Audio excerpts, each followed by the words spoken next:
ჯანსაღი პურის გამოცხობას ვაპირებ ფეტვით. ეს არის ფეტვი. უში ღამე დავასხი წყალი და მთელი ღამე იყო წყალში. ეხლა მას გავრეცხავ და დავაბლენდერებ ცოტა წყალთან ერთად.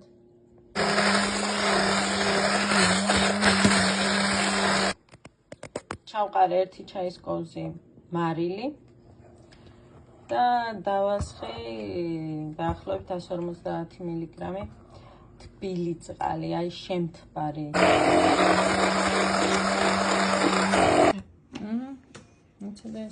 ვიღებ ცოდას 2 ჩაის კოვს, 2 ჩაის კოვს. 2 ჩაის კოვზი არ არის. ვამატებ ძმარს და ძმარი მერე ცოდას აფუებს. ვურევთ.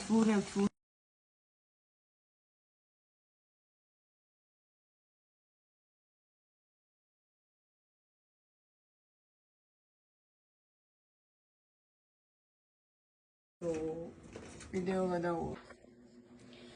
აი ესეთი გამოვიდა ფეტვის პური.